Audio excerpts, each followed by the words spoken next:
O Guerra escreveu uma coisa que eu, assim, o título é maravilhoso, tal como os comentários dele, que é o Inter já está matriculado. Sim, na Série B, né, Guerrinha? Infelizmente, aliás, né? Bom dia. Bom dia, meu amor. Oi, Guerrinha. Bom dia. Tudo péssimo. Infelizmente é a verdade. Né? O Internacional fez força para chegar onde está, com uma gestão caótica, uma gestão que não vai deixar a mínima saudade e que já deveria agora, nessa hora difícil, depois de domingo contra o Bragantino, estar pensando em renúncia. 5 anos com um gauchão nas costas para um clube do tamanho do Internacional é um escândalo. É um escândalo. Então o Internacional chegou no fundo do poço. Ele precisa se refazer. Como é que se refaz um clube desse? Quando o Inter caiu a primeira vez, mudaram todos. O clube foi de novo na mão de outras pessoas e começou a andar. Se o clube for na mão das mesmas pessoas que estão lá, vai acontecer que não vai subir na segunda divisão. Porque a despesa é enorme. O Inter não tem o mais importante no futebol, que chama-se credibilidade. Deveria ter, mas o Inter vai fazer negócio com qualquer clube. Os clubes dizem assim, eles não pagam. Então fica complicada a coisa. A tua base está sucateada, não tem o que usar.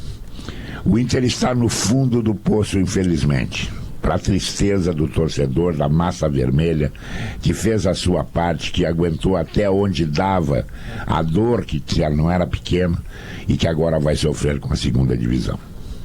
O que o Guerra trouxe me preocupa profundamente é que a gente possa entrar, eu já tô lá na frente, numa toada, tal como o Cruzeiro, Lelê, e não conseguir sair.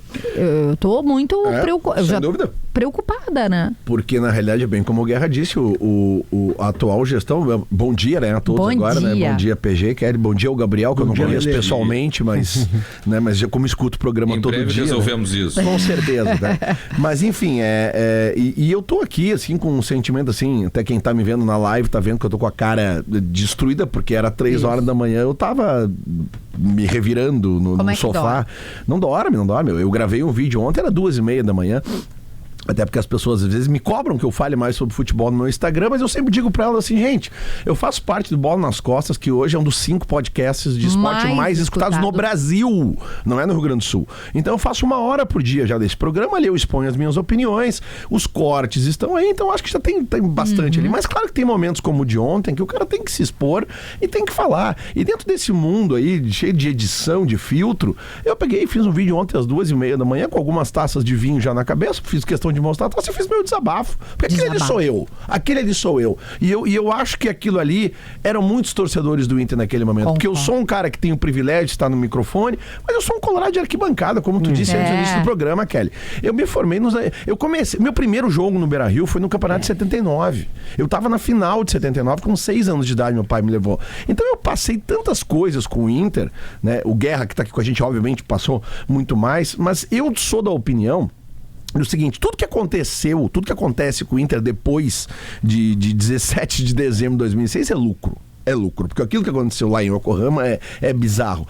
Agora, a gente vai vendo as coisas se repetirem no futebol do Internacional, porque eu jurei, botei fé, assim, que se aprenderiam lições de 2016.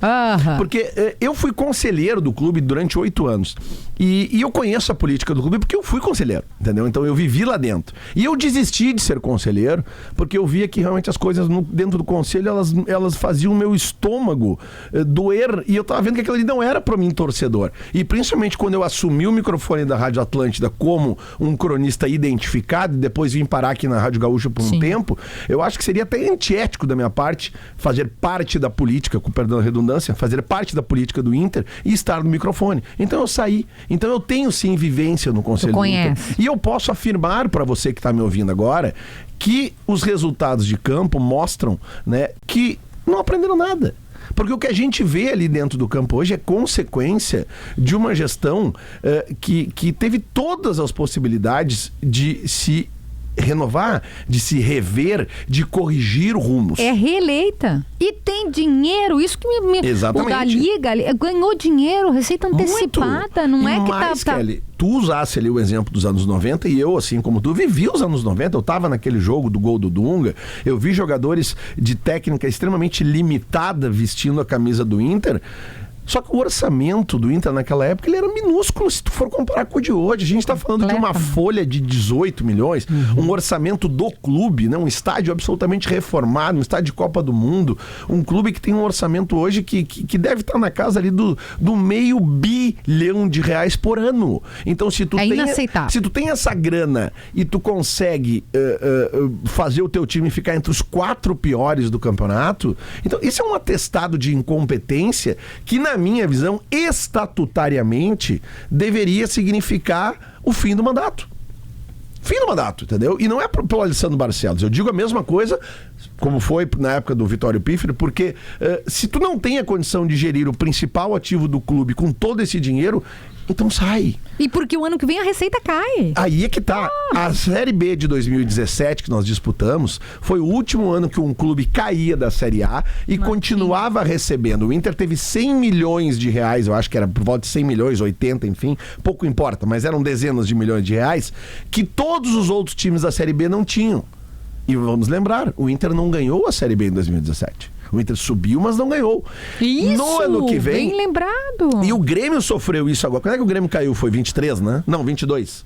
O Grêmio caiu agora em 2022, não foi? E pariu uma bigorna. Por quê? Porque já não tinha verba de TV da Série A.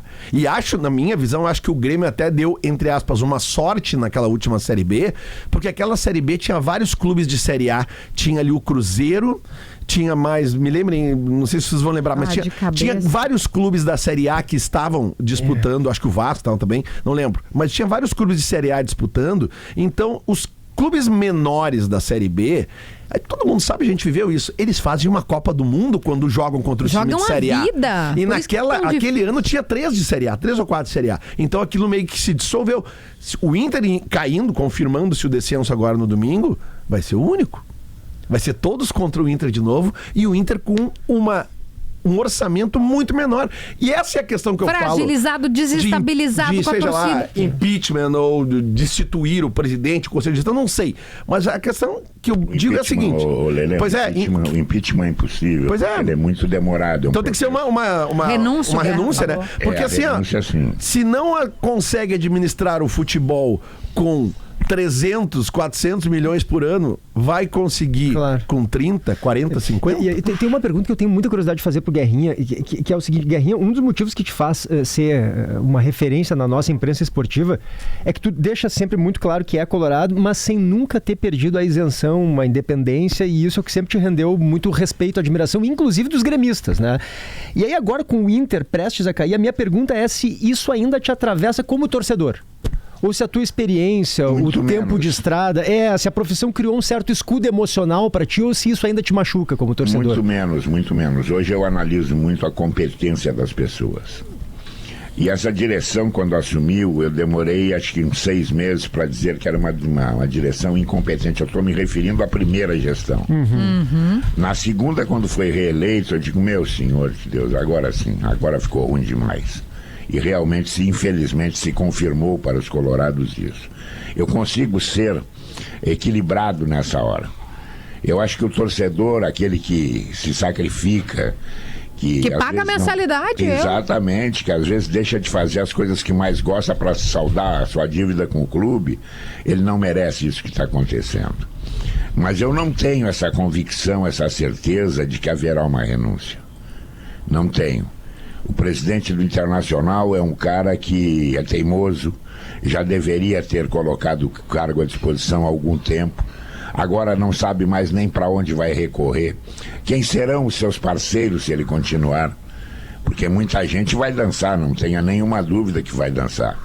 O Internacional agora no seu final de festa estava empurrando com a barriga a culpa um para o outro. Isso significa o quê? Desunião. A gente vê um time do Internacional dentro do campo, é o retrato da sua direção. É um time que não se dá um com o outro, é um time que não entende do que está fazendo. E isso é o preço que vai pagar. um preço caro, um preço... E o pior de tudo, Kelly, meus amigos, PG, Lelê, olha o Internacional, quando você não tem dinheiro, você tem que ter crédito. O Internacional não tem o dinheiro e não tem o crédito. Pois é. E aí eu vou emendar, se tu me permite, Kelly, em outra pergunta, que é o seguinte, acho que o Guerrinha no início já falou um pouco sobre isso, mas é pra ti também, Lelê, pros dois. Como é que um time que começou o ano com pretensões de ser campeão brasileiro, essa é a minha dúvida, isso é que é maluco, né? Tinha até algum otimismo na Libertadores, um ataque muito promissor, era o Valêncio Borré, um treinador que vinha bem. Como é que sai dessa positividade assim para algo tão catastrófico em tão pouco tempo? É só política? É vestiário? É jogador ruim? Onde é que tá? Ou é tudo junto?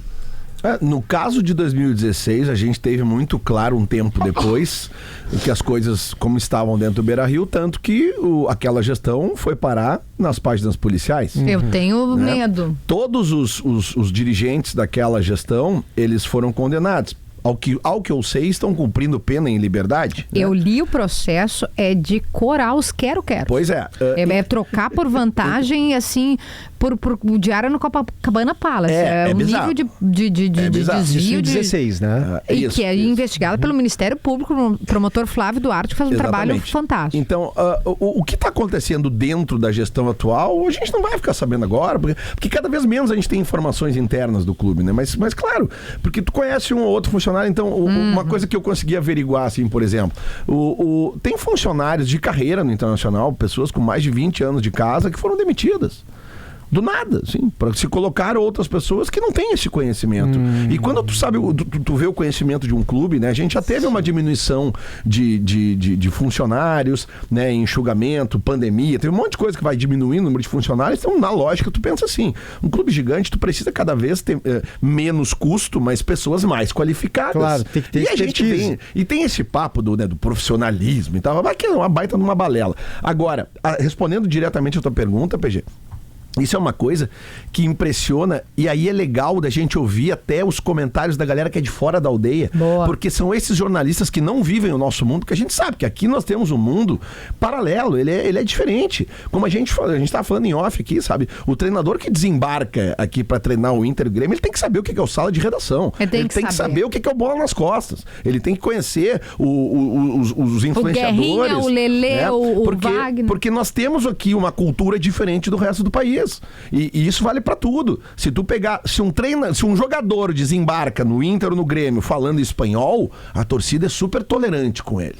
Agora, se um treinador desembarca aqui falando espanhol, a torcida é o contrário. Então, olha a esquizofrenia. E isso vale também pro lado do Grêmio. Então, o que explica uma derrocada técnica como essa do Inter só pode ser esse caos generalizado interno do clube. E isso, claro que vai respingar no futebol. É óbvio. Porque a gente sabe que tem atraso de salário, tem atraso de direito de imagem, que foi renegociado. Aí a cartilha do rebaixamento, ela tá toda sendo... O bingo tá só o bingo check, tá sendo check. todo feito, a gente tá vendo. Aí tem ali 3, 4 atuações patéticas do time, a imprensa questiona o vice de futebol sobre o risco de rebaixamento. Não corremos risco. Aí ainda tem a negação, sabe? Então... aí tu queima um ídolo, o Abel vem... Queimar o ídolo, trazer o ídolo como foi feito com o Falcão em 2016, né? Então, assim, é tanta coisa errada que fica difícil a gente apontar isso ou aquilo. É claro que pro torcedor que vê um jogo como o de ontem, é duro tu ver jogadores ali que não demonstram ter o mínimo de indignação. O mínimo. São caras que ganham 200, 300, 400, 800, 1 milhão de reais... E pra eles, pouco importa. Porque um jogador de futebol, na realidade, PG, o jogador rebaixado, ele até sofre ali, mas depois ele vai pra outro clube e segue a carreira. Tem um monte de jogador rebaixado que foi contratado por outro time, assim vai. O treinador sofre mais, a direção. Quem sofre mesmo é o torcedor. É esse torcedor que domingo vai estar lá, vai lotar o estádio, porque existe um fio de esperança. E o que leva o torcedor pro estádio é justamente ter esse fio de esperança, essa ilusão que só uma camisa de futebol coloca na cabeça das pessoas. Guerrinha, tem algo a acrescentar sobre o que levou o Inter a essa derrocada rápida, assim, coisa de 10 meses? Eu acho que o pior de tudo foi a política do clube, entendeu? O Internacional passou a ser um partido político de um tempo para cá. Ou tu concorda com as ideias ou tu é contra o teu partido político. Não, política e futebol não dão certo. É política ou é futebol? Eu estou muito abismado com o Internacional, o que aconteceu esse ano. O Internacional foi um fracasso em tudo. Em tudo. Futebol sub-17, futebol sub-19, futebol feminino. O Internacional foi um fracasso. É por isso que eu acho que chegou a hora das pessoas que são coloradas, das pessoas que querem o bem do Internacional, que sabem da dificuldade que haverá no ano que vem, de renunciarem. Entreguem o clube para alguém que não seja político. Entreguem o clube para alguém que queira tentar pacificar o clube. O Internacional está de cabeça para baixo. É isso? Está de cabeça para baixo, é só isso. E aí vai acontecer? Eu tenho muitas dúvidas sobre isso, acho que não. Mas é o que deveria acontecer no momento. 2026, se avizinha como um ano tenebroso. Eu vou voltar a dizer o que eu falei antes e com medo, assim, honestamente eu não queria dizer isso, mas com medo de que a gente passe por um processo de cruzeiro. Sem do dúvida. Cruzeiro, né? Aquele que é uma sequência de desorganização, depois uma investigação, né, de desvio e a dificuldade para subir, a dificuldade para voltar. Total. Ele falou da falta de receita e um pouco que, honestamente também, né, eu não quero fulanizar e tornar assim as pessoas como né, fazer algo que seria mal educado da minha parte, mas eu tenho a impressão, PG, Gabriel, Lele e Guerrinha, que são pessoas que não são conhecedoras como o cargo exige. Total. Do futebol, né? Você tira um Rodrigo Caetano, que é um cara que tem conhecimento, por exemplo, lá atrás, né? O Guerrinha estava avaliando todo o período de gestão. Porque é muito caro, assim. Caro é contratar alguém que não dá resultado, Daniel, né? Pavan, treinador de goleiros, desde que saiu do Internacional, olha o nível dos nossos goleiros. Aí tu traz gente que não entende, isso vale pra qualquer coisa, tá? Vale pro síndico do prédio, pro CEO de uma empresa. Se tu traz alguém que não conhece, a matéria-prima é o futebol. Claro, a gente tem uma gestão que errou no papel picado, que errou na música do DJ, tudo. Mas se você, o básico, gente... Pode parecer, como diz o Guerra, né? É o pianista no piano. É botar alguém que entende de futebol, de fazer contratações certas, de ver onde é que está o furo, de colocar o dinheiro no lugar certo. E dinheiro... Vocês já imaginaram como vai ser a vida do presidente depois do rebaixamento? Ele não vai poder andar na rua, cara. Infelizmente. Infelizmente. Então, o melhor a fazer nesse momento... Ele diz assim, eu sou colorado, eu quero ter uma vida marcada, evidentemente, porque isso é uma marca que é uma tatuagem que não sai mais. Mas eu quero pelo menos levar minha vida. Então, foi um prazer, me desculpem tudo que aconteceu. Vamos sair pro 0-0 para ver o que vai acontecer. Lele, Guerrinha, vamos fazer as considerações finais aqui. A gente fez um mini sala de redação aqui, né? Diante de um fato que está nas timelines. Eu lembrei aqui, estamos em frente ao Largo Davi Coimbra. O Davi sempre trazia, ainda mais na iminência. Falta um comentário também, faltou o Davi aqui pra gente analisar. E é triste que os nossos clubes caiam. Foi triste quando o Grêmio caiu, foi né? Foi uma derrota maravilhosa, como dizia. Bem longe. Aquela figurinha, essa é muito boa, né? Foi uma Não, as duas, eu vou finalizar da minha parte e dizer do talento que o Internacional tem para ressuscitar não os times, mas os jogadores que não faziam gol há um mês. É uma coisa tão tenebrosa. Vou pedir as considerações do Lele e do Guerrinha pra gente fechar o nosso bloco especial de timeline futebolístico. Eu espero, sim, sinceramente, porque eu como torcedor ainda acredito, por incrível que pareça, porque os times que jogam contra os disputantes, né, do descenso, todos têm interesse na última rodada. Então não acho que sejam difíceis de acontecer os resultados paralelos. Difícil é o Inter vencer um jogo, né? Mas sim, ainda acredito. Estarei lá no domingo e acho que devo até como uma obrigação profissional usar aqui a força do microfone da Gaúcha e pedir que o torcedor que vá ao estádio domingo, porque a gente sabe que tem muito torcedor indignado, com total razão, e se não der certo, vai querer expor a sua indignação. A gente sabe aquele negócio de quebra-quebra, então pelo bem do clube, a quebradeira não vai resolver nada. Então, se não der certo, ou se você não tá no clima, não vai, sabe? Isso, é pra hora, tá pé da vida, sabe? Como eu tô, mas a hora é de apoiar. A gente, assim como a gente tá pedindo, como o Guerra falou, sabe? Pô, Alessandro Barcelos, pelo clube, pede pra sair, torcedor, pelo clube. Se você não tá num clima legal, não vai domingo. Empresta a carteirinha, faz o check-in pra alguém que possa. E se o pior acontecer, que a gente reveja todo o conceito, principalmente de futebol no Inter, e principalmente essa questão de ficar trazendo jogador com salários astronômicos. Porque isso aí, a gente tá vendo tem um case no futebol brasileiro esse ano, chamado Mirassol, né? Que pode ser bem estudado, bem analisado, sistema de pagamento que é feito lá, os investimentos que são feitos com o dinheiro que entra, e vamos parar com esse negócio de pegar dinheiro e ficar trazendo jogador famoso, porque isto é apenas política. É 2016 repetida, trazer o Anderson. O futebol tá bem diferente, né? Só minha última palavra, as 2 palavrinhas são 3 no caso. Eu ainda acredito. Obrigado. Guerra, deixa eu, antes de passar para ti, o Thiago Bittencourt tem uma informação importante, inclusive que envolve torcedor do Internacional e uma briga num ônibus que está voltando depois de um jogo terrível.